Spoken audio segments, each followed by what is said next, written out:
Did you know that knowing how to recognize space advantage can help you determine how you should be playing? Watch this video and I will show you how.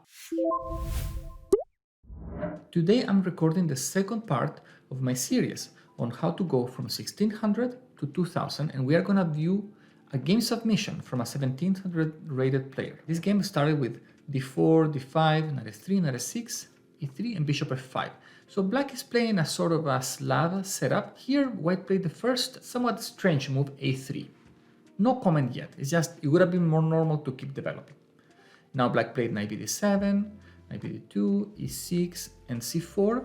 And the one small comment that I would make is that white is playing a slightly passive way in some ways. Like for example, I would have expected the knight to go to c3 instead.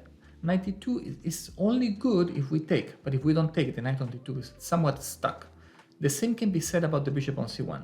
Not the greatest piece. Should have been on f4 or g5 perhaps. Let's see how the game continues. So it was bishop e7, b4. Okay, another unusual move. Typically people finish developing before expanding like this. And here black played castle, which I will say is the first big mistake in the game. It's not giving up a huge advantage, but it is sort of a mistake of mindset. The mistake is, and this is what I want you to avoid, is avoid making routine moves and ignoring opportunities, okay?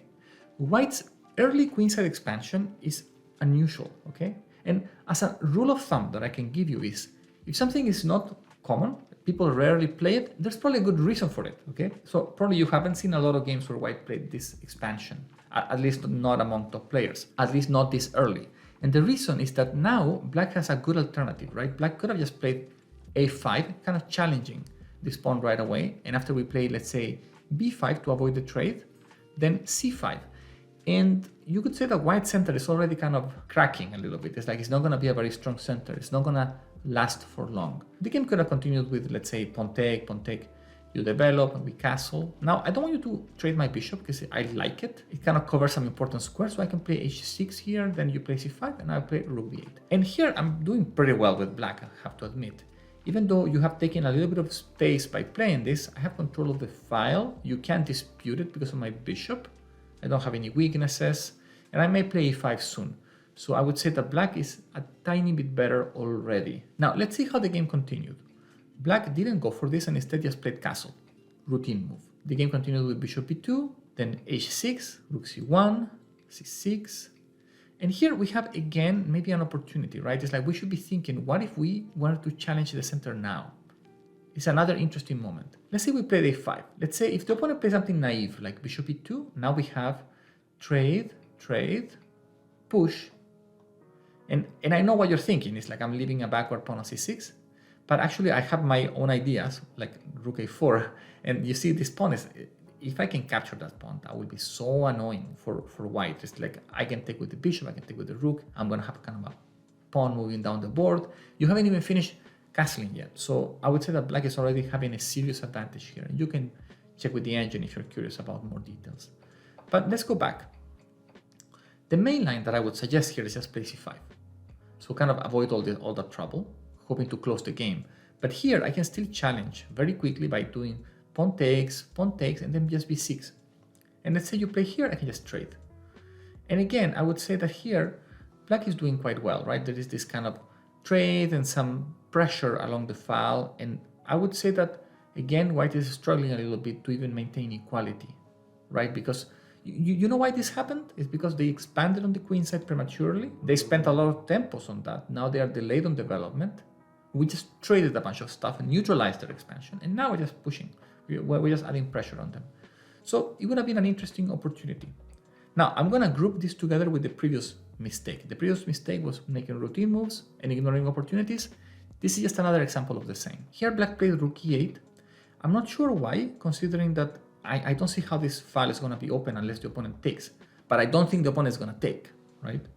So anyway, game continued with bishop d3 and now knight e4. This is a good move. Standard, you put a knight on the outpost, why not? Now, let's see, the game continued with queen c2. You see white is kind of wasting some tempos. Now, knight f6, castle, rook c8. Another slightly suspicious move. You see now we have two rooks on files that are closed, and I don't see how they are going to become open. I guess this is just to discourage any capture. And now white played c5. And here we go to our second mistake. The mistake is this. When you play a position that is kind of close like this and one side is kind of pushing to have a space advantage, that's not a factor that we should ignore. We have to pay attention to that. The game so far was kind of even in terms of space, but once you pushed, it became officially known that white is up in space because they have a pawn on the 5th rank and we don't. In fact, if you want to focus on a specific section of the board, focus on these 4 pawns, right? It's like the pawn on d4 and d5 are like in the same level, but the pawn on c5 is way more forward than the pawn on c6. So white has extra space. It means that their pieces have more freedom, okay? The way that we should play here with black is we kind of something should activate in our mind and say, I'm down space, I should be trading minor pieces to relieve the problem. So the correct sequence would have been knight takes, queen takes, take another piece, why not? And we have a perfectly balanced game. Some people might say that our bishop is better than theirs because of these pawns, but right now the position is so blocked that I don't see any way to exploit this. So this is just balanced. So let's go back a little bit. Now, after this position in c5, here black played bishop h7, and that's error number 2. Why? Because black had the opportunity to trade, but now white can avoid it by playing knight b3. You see, you play knight b3, and the rest of the game, white is sort of cramped with 4 minor pieces to deal with, and not enough squares to put them. Now, funny, white didn't see this. White just played knight e5, another routine move. You see, not ignoring the space advantage. So knight e5, and then black played again another routine move. Black should have taken. This was like opportunity number 2, but instead, black just played rook f8, ignoring the space advantage. And by the way, this is something that people say sometimes, is that errors come in pairs sometimes. If you make a mistake in a game, you'll probably make it more than once, because the mistake is based on the way you're thinking. So you were thinking in one way, the next move you're still thinking in the same way, so you make the same mistake again. Anyway, here white somehow managed to find this knight b3. Maybe they found it because they thought, I'm gonna try to trap the piece. So maybe it wasn't so conceptual, it was more tactical. It was like, I'm gonna try to trap one of your pieces, maybe I will win material. Here black played king h8. To be honest, it's an unpleasant position, so I don't see a lot of solutions, but maybe I would have played knight d7 just to offer a trade. Anyway, king h8, f3, attacking the knight retreats, and now h4. And I will say that this is an error. And here I'm going to talk a little bit about white's mistake. So for error number 3, it is actually white's mistake. What's the problem? Is that you are kind of ignoring the pawn structure when choosing a plan, okay? Look at the pawn structure. The first thing that you should ask is like, what's like the center of the game? Where are things going on? And the answer is on the queen side. We have this pawn on c5 versus the pawn on c6. The king side is just, it's there, but it doesn't play a big role in the game. We both have castle kings, mostly symmetrical position, nothing worth discussing, right? What we should have played with white is just a4. And after a6, knight a5, and after queen c7, bishop takes, and then bishop c3. And then maybe, do I offer you a trade? Do you take it? No thanks.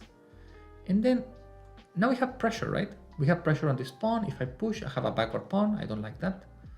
If I don't push, there will be pressure with b5 or other ways. Like, for example, rook e8, bishop e1. This is already an awful position. It's awful because I'm threatening the queen, and if you move the queen, I'm going to take the pawn, right? Here's a funny variation. Let's say you play some naive move like this. I play bishop g3, you move the queen, and I take and I trap your queen. Okay, not going to happen. But maybe the main line could have been e5, and then just bishop g3. This is a very unpleasant position for black to have, right? They have less space and a lot of pressure and some very concrete attack going on, right? So this is the kind of position that white could have had if they had considered the pawn structure when formulating a plan. They should have thought, I'm better on the queen side, I will play on the queen side. We have an equal game on the king side, no point in wasting time there until I exploit my advantage. Let's continue. So now it was h4, bishop takes, queen takes, knight g h7. Okay, so you see, this is the symptom of black being cramped, right? It's like their knights both want to be on f6, right? But there's only one f6 square, so they are squeezed. Now white played g4, knight d7, take, and then h5. And I had to tell you, I mean, this whole expansion is kind of suspicious, at least. I would say bad, in fact. And here we're going to go to error number 4. I call this error not switching gears, or maybe another way is like failing to realize you have the advantage. You see, a few moves ago, maybe 5 moves ago, white was better. They have a space advantage, they're doing well, they have this promising queenside play. White went the wrong way. They decided to expand on the king side. There was no reason or justification for doing that. Do they have more pieces on the king side? No. Do we have a lot of minor pieces in the board in general? No. So this king side expansion is kind of unjustified. It's like pushing pawns without an army to support them, right? You have a lot of holes that can now be exploited. And this is the moment where black should have counterattacked. We've made a transition from white having a space advantage on the queen side to white being overextended on the king side. It's like they have pushed the pawns beyond what was safe. Here, black could have played f5. You see, maybe black was thinking, oh my god, this time my opponent is pushing, I'm being squeezed. But the reality is, white's last moves were kind of imprudent, were unsafe. So we could have just played f5, and just creating an attack on the king side instead. So let me show you some silly continuation first, just to illustrate the problem. Let's say you play king g2, just a routine move. I will take, I'll play e5, creating a discovery attack on g4. Now you protect, you see? And now I can play e4. Now with black, I am officially up in space on the king side. Do you notice that? I am the one who has more space because of this pawn. And now you see I have a powerful bishop, you have a bad bishop, have pieces going to f3. I have a lot of good things going for me. Let's say you played a silly move like bishop c3, just waiting. I can even penalize you tactically now. I can play rook f3. This is an excellent move because now I interrupt your protection of the pawn. So when you take, I can take with a check. You cannot cover because you lose the queen. So you will move the king, let's say, and then I will do pawn takes. And you can basically resign right now because if you take, I will pin your queen. And of course, if you don't take, I'm going to checkmate. You can check a little bit more. But yeah, this is like a, I don't know, mate in 10 or something like that. We are completely winning. So let's see now what would have happened if white played a little bit better. So after f5, let's say they played queen e2. It's more protective, right? Then we can play rook g8. This is so funny, right? It's like we're just adding more problems. And my goal is I'm just going to play g6. And you see, this is the downside of pushing the pawns too much, as your opponent can force you to open the board. So after g6, let's say you play pawn takes, rook takes, then I take. And now you're kind of hoping to defend. Now I want you to look at the position and compare the kings. White invested a lot of tempos going forward. What did they get in return? They have a pawn on g4, hard to protect. They have a king that is wide open, very exposed. Instead, I have a king on h8, doing pretty well. So now the game could have continued with rook g8, knight f6, and I would say that black is better here, right? They're going to take on g4, they're going to be up material, and they have an attack, right? So up material, aggressive play, you must be winning. Now let's go back. This was a major missed opportunity for black. And as I told you before, mistakes come together, right? So here black could have played this f5 now, but they missed it, and then missed it again, and then missed it again. But anyway, after bishop d8 and knight d2, again, they missed it again, but now they played queen f7. And unfortunately, after this move, this whole opportunity is gone. Now white played f4, and we can't, even if we saw f5, we can't do it anymore. Because now if we play f5, you see our opponent has taken some time to correct the position of their pieces.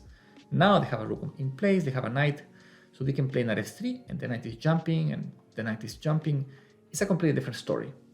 We had the opportunity, we missed it. Now, let's go back. f4, now black played bishop c7. Okay, then knight f3, knight f6, okay, that makes sense. Going to the center, then bishop c3, knight e4, pretty good. Bishop e1. Now, in case you're wondering, what's the evaluation of this? I would say this is about equal, okay? Now, knight takes, pawn takes, queen e2. And then here is the fifth and final mistake. And again, it's gonna come in like pieces. It's gonna repeat itself several times. The mistake is failing to recognize your opponent's pawn break. So here, the pawn break that white can and will pursue is g5. We should be kind of worried about it, right? So the way that we can prevent it right now, just because g5 is just so dangerous, right? It's like g5 comes in and then they can take and then they can play for the attack and maybe checkmate. The way that we can prevent it right now is just take. And then you take, and then I play rook f5, and it's a different type of game, right? I'll play queen d5, I'll attack there. Messy position. The fact that we have a double pawn on e4 is a little bit of a problem, but not enough to be a real problem. Here black played a5. Irrelevant, right? It's like this move.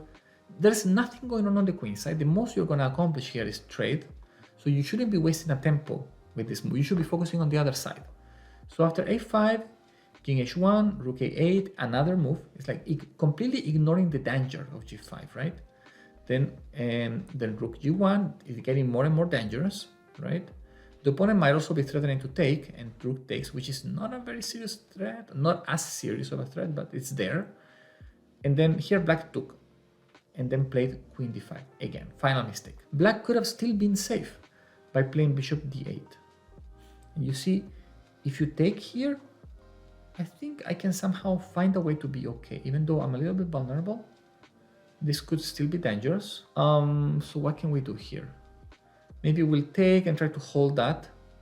Or maybe after pawn takes, or we have an even more clever move. We can just play bishop f6. Protect the pawn. And you see here, you're a pawn down, but it's actually a kind of a nice position because, yes, you're a pawn down, but look at all these kind of a weak light squares, right? It's not easy for white to play this. The way that I would phrase this is that because they have a kind of a bad bishop, being a pawn up doesn't help them much. Their pawn majority isn't mobile. Maybe that's another way to phrase it. It's like, yes, you're a pawn up, but where is it?